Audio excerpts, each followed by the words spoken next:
And I'd like to start with why you believe we are seeing this interesting and intense uprise of fear and panic in the face of this virus and in the trembling of our economic standings. I think it's interesting because we are in such a pivotal point in human history right now. And I think that it's all coming through for our soul's ascension. And to really step deeper into it, we have to go beyond the physical body, right? We get locked in this materialistic world and we get so hung up and attached to these bodies. And I know I lived in that fearful state for a very long time. So I think that with all viruses or pandemics or mass shootings or terrorism is all really a way to bring us closer together, but really firstly, bringing us closer to our own human spirit. And so as we move forward through this, we're being invited to go within. We're being invited to self-reflect and take a look at the wounds, the internal wounds that we've probably been avoiding for our entire life, maybe many lives, and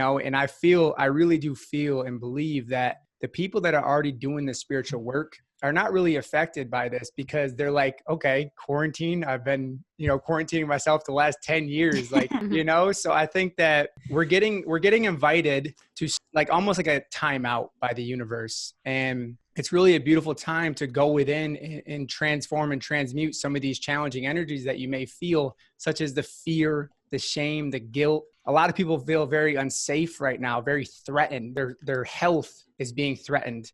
The world is being threatened by this virus that's spreading rapidly. And so I think it's a beautiful time to really go within and drop in and just really ask ourselves and check in with ourselves. What's really going on? Why is this really here? Because I don't believe in accidents and I don't believe in coincidence. So, I think that everything that happens in this universe is a part of the grander plan to help us awaken, to help us ascend. Yeah, I think that, just that reconfiguration of perspective on, we go from that victim mindset of everything's happening to me, the world is happening to me, this pandemic is happening to me, and be able to reframe it to, this is happening for me, and how can I make, this be the most positive thing that maybe even happens in our entire existence as a species. This is the question. If we're all asking ourselves that, how could this not turn out amazing, right? So yeah, I'm 100% with you. Just imagine if we get the whole world to sit down and meditate together. Yeah, I know. Because we all have the opportunity to right now. Your meditation, especially your meditation where you like surround yourself and then you surround your home and then you surround your city and then your state. If everyone would do that at the same time, imagine the effects. I appreciate that. And honestly, I really do believe in energy. I believe in vibration. And I think that if we all emit this positive frequency of love and hope and strength, we can heal this planet. We can heal ourselves. We can help our brothers and sisters heal as well, because that's what we're being invited to do right now. We're being invited to really cleanse ourselves and purify ourselves, of all of the stuff that we've been holding on to, all of the karmic baggage that we've been carrying with us for so long, and really cut these anchors, So people are really being challenged right now. The collective fear is so deep because people are being forced into their home with their spouse, with their kids, maybe even by themselves. They're being quarantined in total isolation, and all they have is social media, and they have no outlets. So what do they do? Which social media is all about this right now. Right. So, but it's interesting how how some people are opposing that message of going within and how this is an invitation, and how when I share your post, I get a lot of this is baloney and not always kind messages, and my following's kind of all over the place. But it's interesting how sometimes people are opposing such a positive message, because even if you want to lean on the science and the spread, this message and this outlook is still beneficial for your own inner growth and for trying to find some peace in the midst of it. So it's interesting that people would oppose it. Let me ask you a question. Have you ever been sleeping and someone came into the bedroom and they ripped open the blinds and like, good morning. You're like, oh my God. You throw the blankets over your head, get out of here. You kick them out of your bedroom. Yeah. My kids love to flick the light on right above my bed. Exactly. But those kids are mirroring back your own light. They're mirroring back your own inner light, but you're not ready to see it in that moment. Mm-hmm. So when people in this time are so attached to their fear and attached to their pain that's really active right now, everyone's trauma is so active right now. All the fear is being brought up. All the repressed fear is being brought up. All the uncertainty, all the, yeah. Exactly. So those blinds are being ripped open. The curtains are being peeled back, and you're getting a chance to look within. But most people are denying that light because they're not ready to see it. And you can't see something you're not ready to see. Yeah, absolutely. And I don't know if this is much of an epiphany, but I came to this, we use words with double meanings like disease and dis-ease and things like that, which we're more familiar with. But one I hadn't heard and that I just came across like as I was writing a little journal today was the word business and busyness. Like when you write the word busyness, BUSYNESS, it's really, the breakdown is business, right? Because what we do in business and work and as being part of this giant, machine we call our economy, we're all just being extraordinarily busy and essentially, at least speaking from my own workaholic self, distracting ourselves from looking at what we need to look at, our shadow selves, looking inward. And I think this fear with the pandemic is another way we can distract ourselves. We can distract ourselves with going and hoarding toilet paper or hoarding whatever else for that matter, or worrying about, getting a gun or whatever it is. And we might go, well, that's logical. That's smart. And that's what we should be doing. And maybe we should be taking reasonable considerations. But when we do it to a point where it's consuming our every day, now we're just basically replacing the job, the business that we were doing prior to the pandemic with another job, another distraction. Yeah, that's true. You said something too that brought something up for me. I know we're going to talk about this as well. You said that makes logical sense, right? The masculine brain. The masculine brain. You took the words right out of my mouth. Imagine if we all listen to our intuition and what feels right in this moment right now. Got out of our mind. The mind is what's creating all this fear. The mind is creating the fear. But if we drop down out of the mind into our body, into our heart, into the feminine heart, and we feel into our intuition, then you can start to kind of navigate and explore the things within yourself that really need to be addressed, because the ego mind is not ready to go there. The ego mind wants to fight for survival. It's so attached to this body. Right. That's why the ego is created, is because it's designed for survival, right? So it wants to grab a gun. It wants to grab all the toilet paper in the supermarket. It wants to grab onto the safest thing possible. Right. It wants government to give it safety and control, because that's the thing is the ego is losing control right now. Because when you're forced into isolation and you're forced to look within, the ego is being unmasked, right? The mask of the ego is being taken off right now of the collective consciousness. So it's kind of like a bank robber, or not a bank robber, just a robber in a house. Okay. When the police come in, that robber goes up to the other floor and they go up to the next floor, and it just keeps going up and up and up until eventually the robber goes right out the roof. And that's what we're doing. We're pushing the ego out. It's like if your body gets acne or really bad pimples and your body's trying to push something out. Right now, we're identifying the ego's games, the ego's traps, all the fear and the shame and the guilt that have kept us in suffering for so long, for thousands of years. And that's really what continues to keep us divided, is race and separation and division. It's all about the ego saying, I'm better than you. What's the reason we go to war? The need to be right. So we get to take a deeper look within ourselves and really ask us, what games is my ego playing right now? And I just saw this morning, they did I think it's called Seas of Fire, where no one's allowed to be at war with anyone. And when I saw that, it was thank God, chills. Maybe this will stay forever. I know I'm kind of a hopeless romantic, but I just thought wow, but it's possible. This, But it shows us too, it's possible. Something that we have all been saying, this is impossible. We'll never be all on the same page, no matter what. We'll have different creeds and different religions and different, all these motives that force us to be angry people. And this pandemic is bringing us together to realize, it's the species against this virus. But I still understand the fear of hearing, if you're too much reading the articles that you're going to lose 1 to 2 family members. And, all of my work has been canceled up until August, and I'm a single mom, so I understand how it feels very real right now. How do we go about addressing that? That's such a beautiful question too, because there is so much fear right now. And I think that we could first start with, where does fear come from? It comes from your mind creating all these stories. Now, right now, a lot of people don't feel safe. They don't feel supported, and they feel very threatened. Now, remember when you were a little kid, when you felt unsafe or you didn't feel supported, you didn't feel loved, what did you do? You went and ran to your parents. You ran and hid behind your mommy or your daddy. That's what I did when I was a little kid. I wanted my dad to protect me. I wanted my mom to protect me. you know. But then as I grew older, I realized that my dad was actually really harmful to me, because he would just told me just to stay away from my emotions, repress my emotions, don't cry, don't show weakness. He would beat me for crying, you know? So little kids, they hide underneath the covers. They hide behind their parents. So we always hid behind something when we were young, when we were just little kids. But now, as we've become adults, in air quotes there, we've become adults, our inner child is still so wounded because we're still hiding. You know, so what we're experiencing at the depth is our inner child is afraid.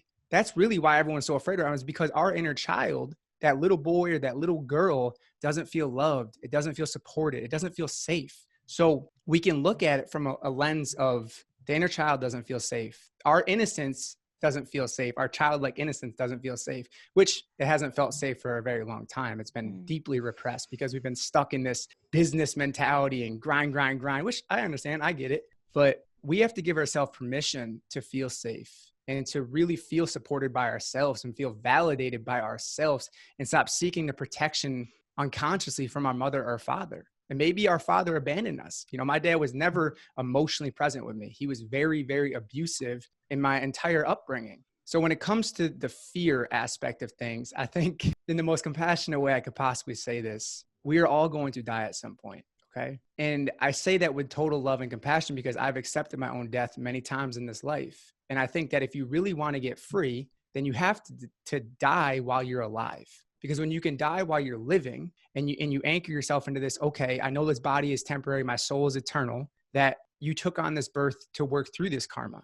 Your soul came into this body knowing it had an expiration date, right? The deepest human fear right now and probably in all mankind and human history is the fear of death, right? It's, I don't want to die. I don't want my loved ones to die. And I get it. I understand I'm in this human form as well, but we can take a deeper look at that and ask ourselves, can I live with the fear of death? Because it's something, this body has an expiration date on it. And it's something that when we can accept that, okay, it's like most people listening right now probably have a car. You know, you lease it, you buy it, you own it, whatever. You are not that car, right? It's just a vehicle. Your soul is the driver of that vehicle. Your soul is the driver of this body. Okay. The soul doesn't get diseases. The soul doesn't, get viruses. Okay. The ego does, the body does. And it creates all this fear within us that I don't want to die right now. So I think in the deepest, most loving, compassionate way is understanding that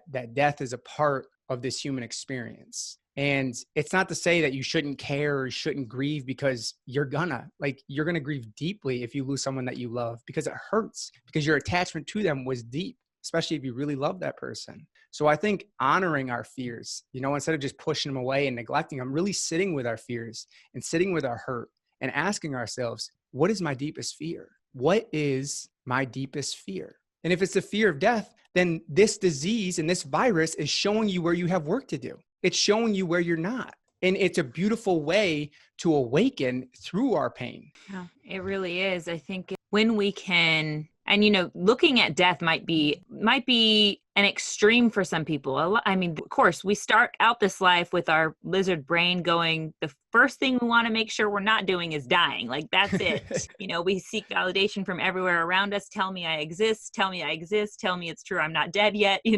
and we create all these structures around us that allow us to feel safe, even though we really never are, as we're experiencing now. And I kind of liken that idea to like a house of Legos that you built. You built this house and you got this box of Legos, and the front cover, you built the house to look exactly like the front cover. It's beautiful. It's all according to plan. And then someone, comes around and smashes it. And maybe that's our pandemic right now. This house has been smashed. Pieces have gone flying. Some pieces are crushed to a place where we can't recover them anymore. And now there's missing pieces and whatnot. You still have these really cool Legos, these pieces of the structure, these foundational building blocks that if you could let go of the picture on the front of the box that this house was supposed to look like, you could put these together in a way that could build something even better with your creativity, dropping into your heart center and all that. But we have to let go first of the fear of it not looking like we planned it to look. And I think, I'm only bringing up that metaphor just because you brought up death. And some people hear that you have to look at death more closely, or look at death in the face, and they're like, fucking turn this off. No, like, I'm not doing that. That's way too much fear. I can't handle. That's overwhelming.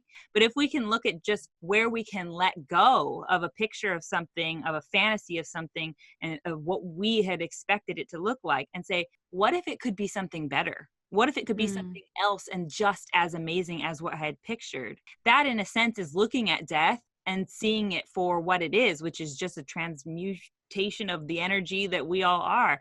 And in that perspective, or at least for me, it feels like when I can look at things that way, it feels less intimidating. Does that make sense? Well, yeah, it's going back to the feeling threatened, not feeling safe. And yeah. our attachment to our fears of not having control, like that's a big one right now, is I don't have control of this virus. But here's the thing is, what if source energy actually created this virus to let go of control? Yeah. And to have us slow down, become more still. Everyone's being forced in their house right now to slow down and look within. Like you can only keep running for so long until at some point you get to deal with your stuff, whether in this life or another one, And I was reading too that corona, there's some sort of translation with that word that represents the crown chakra as well. Yeah, corona means crown. Yeah. So funny you say that, because as I was meditating on this when it first came in, I kept like hearing this word birth, and then it turned into like rebirth. And I'm like, all right, what does this word mean? And I looked it up, and exactly what I saw was the crown, which when a baby is being born, it's actually crowning. It's crowning its head when it's coming out of the womb. So we are actually giving birth to a new earth right now, because we're destroying all of the old belief systems, all of the fears and everything else right now is being transformed and being destroyed. And with that destruction, it's not pretty. Like it's not a pretty process. Maybe we should all read A New Earth right now. Yeah, right. It's a good time. But once again, like we can create this new earth within ourselves first, because everything external is only a reflection of internal.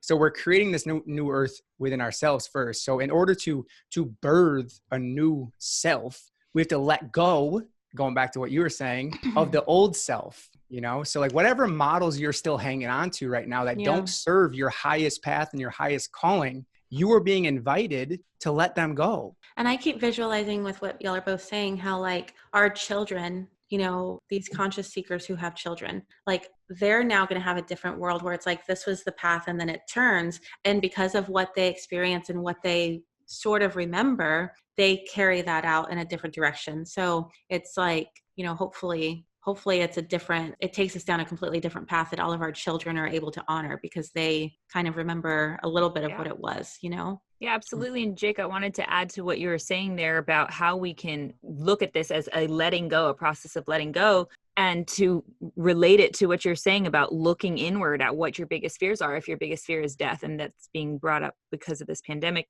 I think it is important for us to mourn the death of who we were yesterday, every day, and have that rebirth like you're speaking to, because we all want to be evolving, right? If we're not evolving, we're dying. Like those are the two options for the most part. So if we want to be becoming the best human we can be, we want to be part of the ascension of this species and ascension of this planet, then we need to be very good and practiced at releasing who we were yesterday so that we can become the better us of tomorrow, right? How, in the midst of that, how can we transmute our energy to something more positive for ourselves and the planet? You have to have a spiritual practice. If you do not have a spiritual practice, how can you do anything? Like if you, if you don't have a habit of brushing your teeth in the morning, your teeth are always going to be dirty. If you don't have a practice of going inward, your soul is always going to be dirty. So an internal practice is what allows us to cleanse and purify our soul,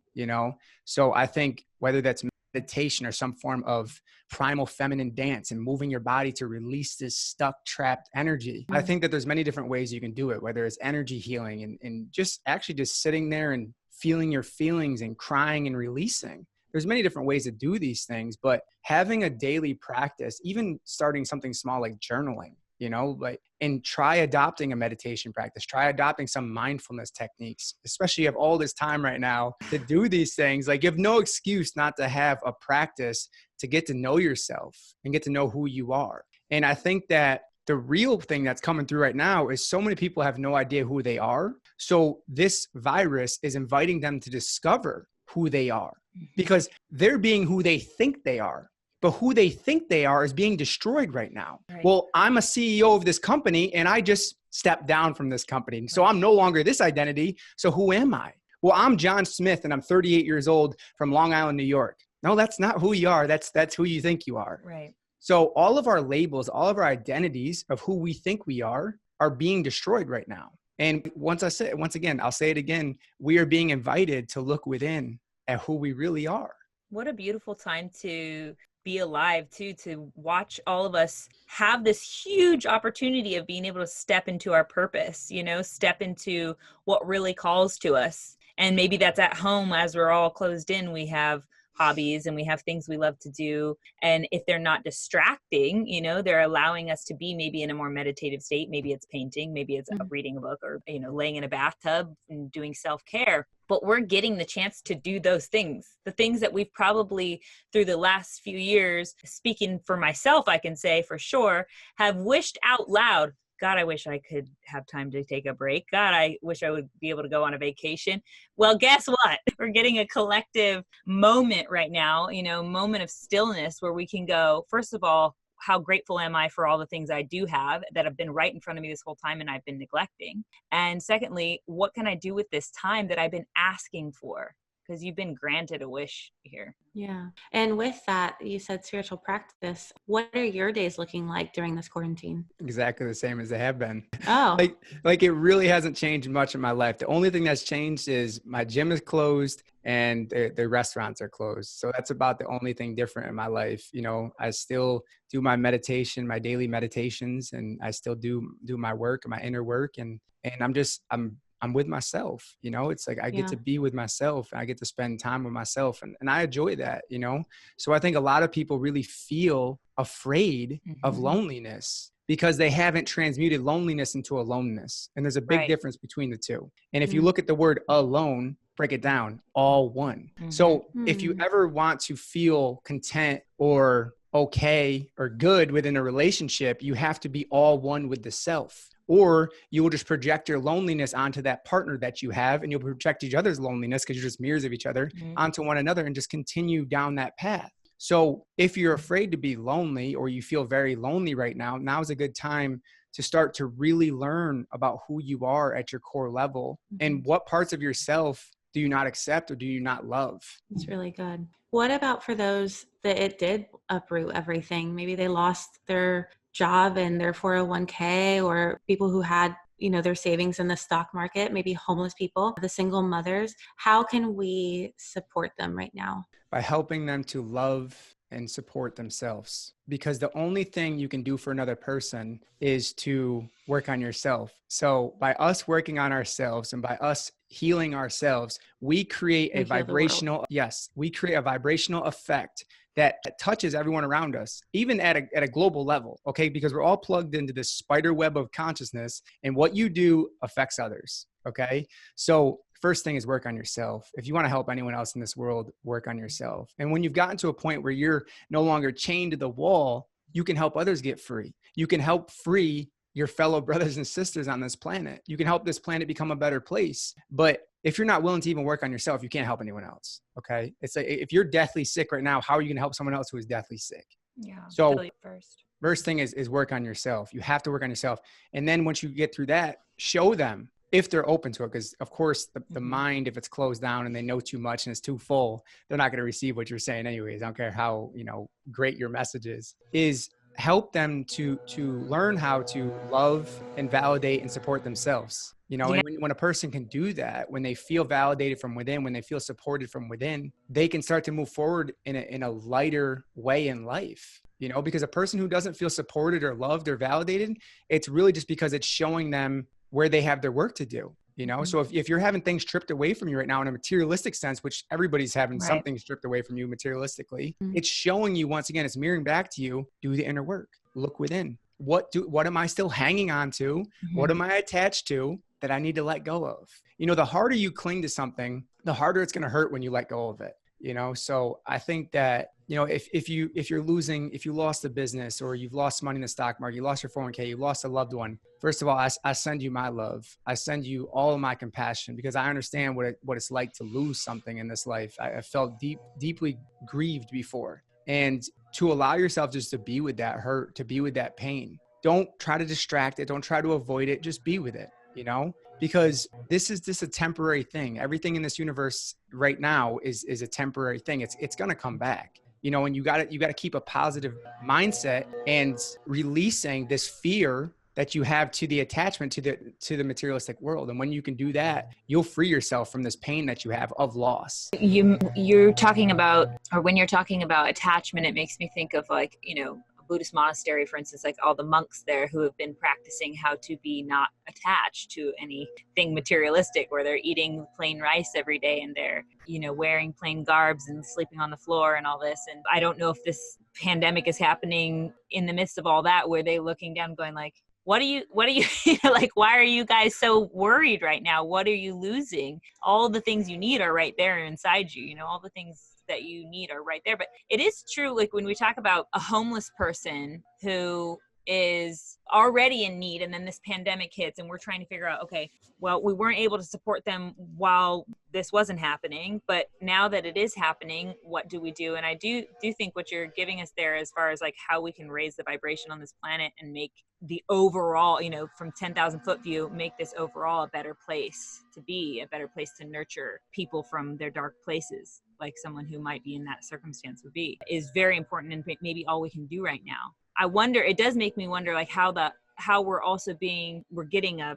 flashlight, you know, shown onto places that we have already had pandemics, already had these major problems like homelessness, for instance, especially here where I live in Southern California. These are major problems that we're just shoving under the rug, and we're just pretending that aren't an issue until something like the kids that don't have food at home now because school's canceled. Well, they never had dinner then, you know, like It is shining a light. Yeah. So showing everybody where they have work to do. Mm-hmm. And I mean that in the most loving, compassionate way too. I really want to bring this back because this is a very sensitive subject right now. Mm-hmm. And I say this with total unconditional love, because you can't do anything else for anyone that you're not willing to do for yourself. You know, so if you want to go help the homeless and do everything else, but you still have so much shame and guilt and fear that you're holding on to, you can't really help anyone. Yeah, it's a distraction. You know, it's just a distraction. You're just trying to find an external outlet to not work on yourself, you know? So homeless, you know, if we're going back to the homeless, it's like, first work on your own inner home. What's your connection to your own inner home? You know, if you want to show someone who's homeless how to feel safe, you better feel safe within yourself first. Right. Yeah. And there's a great story of Gandhi, how he was getting on a train cart and he was approached by one of his followers, and the follower ran up to him and said, Gandhi, please give us a message. We really need a message right now. We're in such a time of despair, and we need some hope and inspiration. And Gandhi pulled out a little napkin, he wrote on it, and he handed it to the follower and said, my life is my message. So that's really where you get to ask yourself, what is my message? Mm-hmm. What is my message to the world right now? Am I being a beacon of light, or am I just afraid too? And I'm so concerned about my own self that I can't possibly help someone else, which is fine. But it's just showing you, you know, like how attached to your ego you are, you know, and how attached to the materialistic world you are. If you're having things stripped away from you, it's being done for a greater reason. You know, there's no mistakes that source energy makes. Like the universe doesn't do something like create a virus or pandemic, go, oops, I made a mistake, because there's no thinking within the universe, right? It's all a part of the grander design. And we get to look at this as a beautiful teaching, a beautiful lesson to awaken and heal. Yeah. Wow. Yeah. I want to sit with that for a while, and maybe we'll post about something for people to go deeper with that, because I think it is, like you're saying, Jake, it's a hard thing for us to come against. It's like, well, wait, we need to help all these other people. It's like, have you looked inward? Because if we all did that, like we were saying at the beginning of this show, if we all did the work of looking inward and created the safe shelter and home that we think all the rest of the world needs, and we're trying to solve for everyone else, if we did that for ourselves, truly made a safe place for ourselves internally, we would, I think, come across the answers, you know, that would solve the thing that we think we're focusing on right now, which is how do we help the homeless people, like we're using as an example. How do we help someone else? It's you helping yourself. So thank you for going. I know we're kind of going over and over on that, but I think it is an important enough point to really reestablish. And with that, this may be partially the same idea that you want to put across to this question, but specifically because we talk on the show a lot about relationships and toxic relationship and things as far as narcissism, being with someone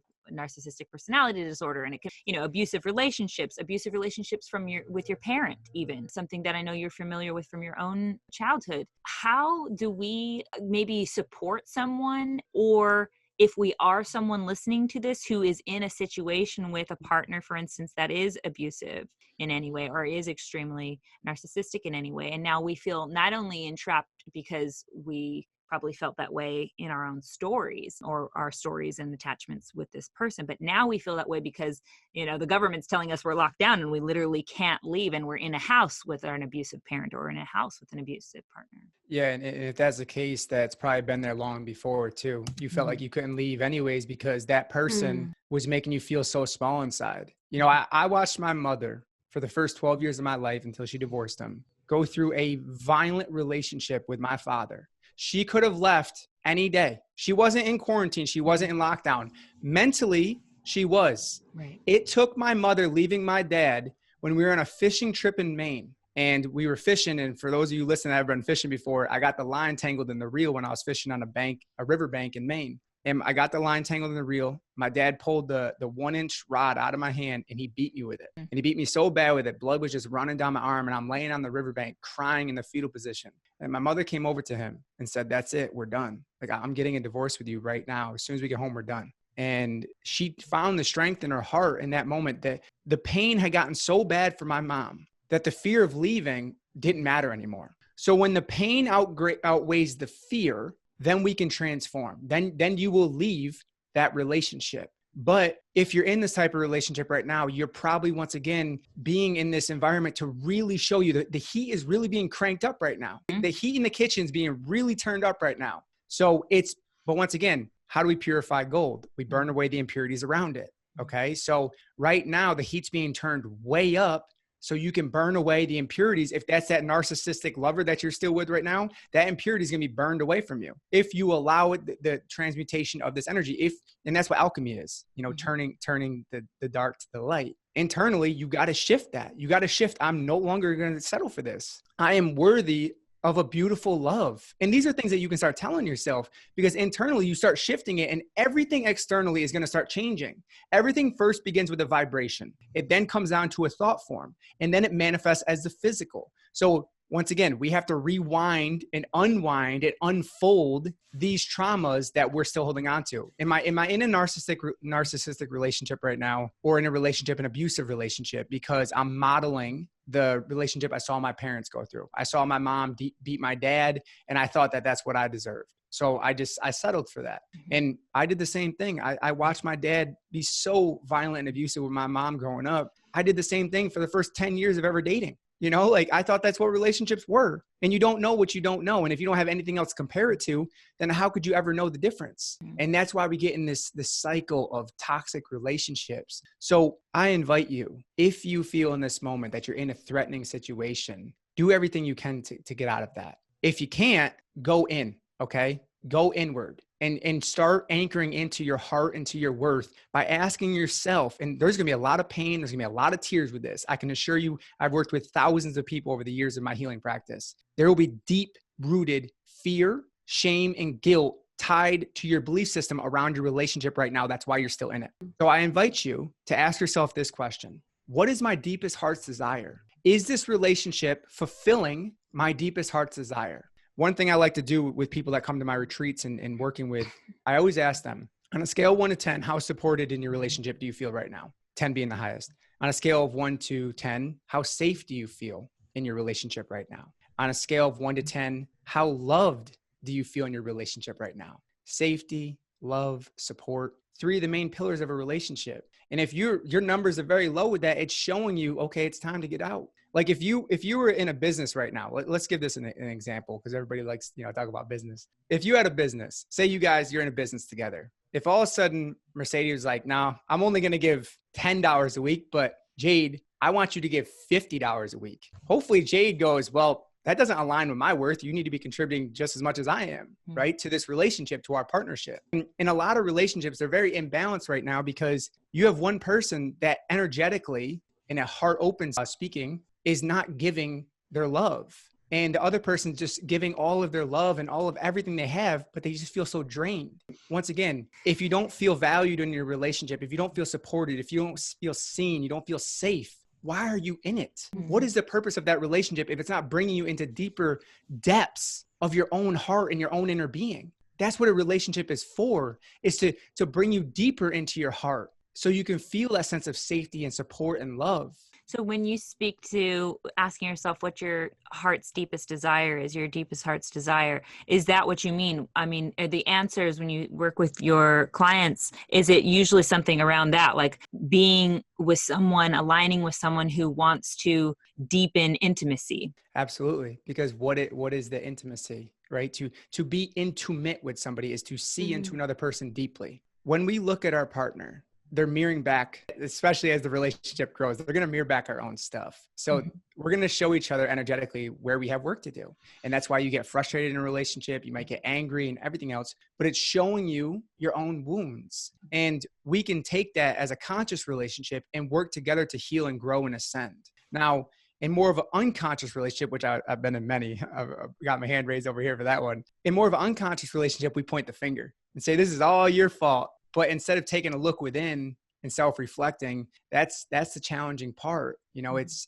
really difficult to look within, but it's a lot easier to blame other people. And I would invite you to stop pointing the finger, stop blaming your partner, because at a vibrational level, you attracted that person into your life. Okay. So somewhere at some point along the line, and now you may have outgrown that person, and that's why you're still trying to make it work. It's like a clunky old engine.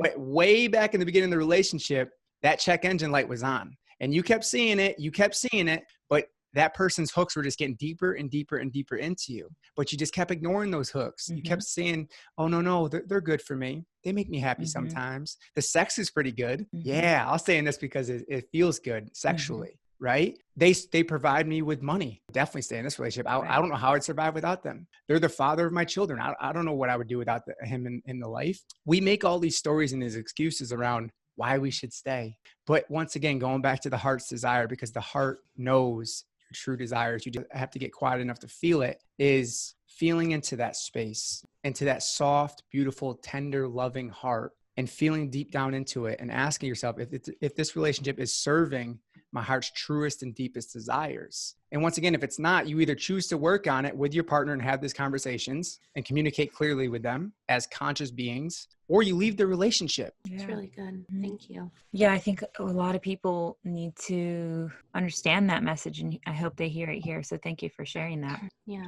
So Jake, before we end this section of our talk with you, would you mind maybe guiding us through or out of really the fears, the struggle that we're having as a collective in all the different ways we just spoke on through one of your beautiful meditations? We're going to birth a new you right now. Birth a new you, exactly. Get ready for all the blood in the screen. No, I'm just kidding. It's not really going to happen. We're all going to see our crowns. Oh yeah. We're all going to start crowning. If you look within long enough, you already see your crown. So yeah. Which you guys both have great auras. You know, your energetic field is very strong, and you really do vibrate a beautiful light into this world. And especially right now in the time of darkness, we need all the beacons of light that we can get. Thank you. You see what's also in you. So thank you. I received that. As we come into this moment together, may we close our eyes and ground our feet on the floor. If we are sitting, please erect your spine to the best of your ability. Get into a comfortable position where you can drop down into your body. And we're just going to do a scan of your body right now, starting at your feet. And each spot you feel tension, just kind of give a little wiggle to that spot to release that energy out of your body. And as we move up through the knees into your hips, you feel some tension and tightness in your hips because you don't feel safe or supported. Moving into the belly, taking a breath there, breathing in through your nose and out through your mouth. Just allowing those emotions to settle for right now. Bringing the energy up into your heart, feeling the beauty and the eternal love of your heart. Bring the energy up into your throat. Are you carrying any shame right here? Fear of speaking your truth, whether in relationship or in life? Just explore and feel into this. And if you feel any emotions come up throughout this meditation, please, this is a safe space, release them. Bringing the energy up to the top of your head and grounding down. Just allowing your shoulders to relax. Any tension in your back, your neck, just softening, letting down your guard for this moment. You can do it. I want to bring the energy into your lower spine, the root chakra. This is a place of safety, security, and survival. Many of us right now are feeling very unsafe and that our health is being threatened. Maybe you're fearing loss of loved ones. Maybe you're fearing your own loss. Maybe you're losing something deeply. It's okay to feel scared right now. Allow yourself to feel supported. I want you to envision these tree roots coming out of the base of your spine, driving down into Mother Earth, feeling this connection to Mother Earth. And with each breath, we're going to drive these roots a little deeper and deeper to feel more grounded and safe. We're going to breathe in through our nose, expanding our bellies, and out through our mouth. Breathing in, breathing out. And as you breathe out, push those roots down a little further, grounding yourself as a new tree. Breathing in, breathing out. Breathing in, breathing out. Breathing in, breathing out. Breathing in, breathing out. Breathing in, breathing out. Breathing in, breathing out. Breathing in, breathing out. At this point, your roots are very deep down into Mother Earth. She loves you unconditionally. She's supporting you. Can you feel her love? Can you feel her support? Can you feel her protection? Feel this anchor. Feel this groundedness. Feel this safety. I want you to repeat the words out loud after me. I give myself permission to feel safe and grounded. I give myself permission to feel safe and grounded. I am rooted in love. I am rooted in love. I am rooted in love.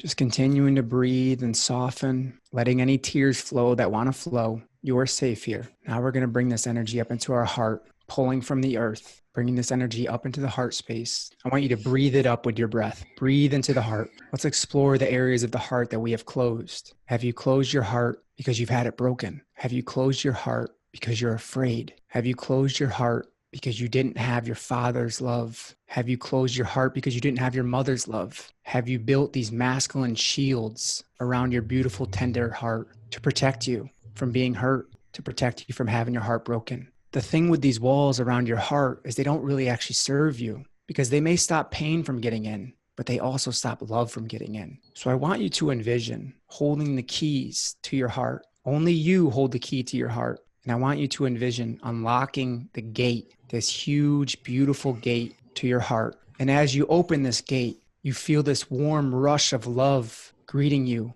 like a cool summer breeze. And it softens you and it deepens you. And you realize how infinite loving you are. You just haven't honored that space in your heart that is eternal love. But now you're going to. Feeling this light energy pouring out of your heart. Feeling the strength of your heart. Feeling the wisdom of your heart. Let's do a mantra around this. I am connected with my heart center. I am connected with my heart center. I allow myself to receive love. I allow myself to receive love. I allow myself to give love. I allow myself to give love.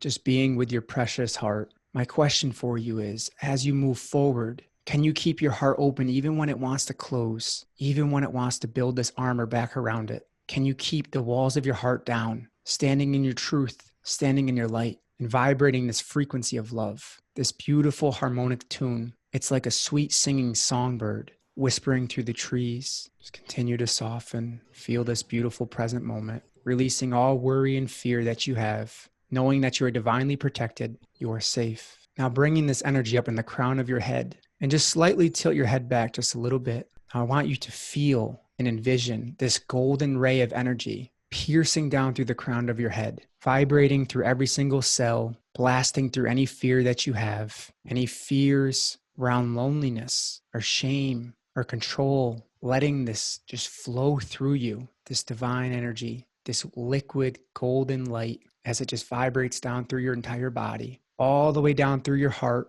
the place where you just dissolve these walls, all the way down into your root at the base of your spine, where you are connected and grounded into Mother Earth. And you're grounding down this golden ray. You're feeling it through you. You're feeling it shine through you. You're feeling this expansion of your being. No one loves you more than source energy. This is pure unconditional love. You are infinite love. You carry with you the energetic codes to help this world heal, to help those around you heal. And all of this healing begins within, activating this deep healing, forgiving those who have hurt you, softening into this present moment, not worrying about the future, not worrying about the past. As we come together, may we bring our hands into a prayer position at our heart center, and we will close out this meditation with 3 ohms. These ohms will help us to anchor in this new vibration, these new harmonic codes. You will breathe in to ohm. Breathe in. Om.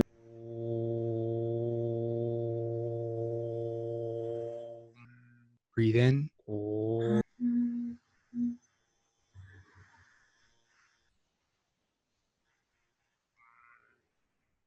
Breathe in. Om.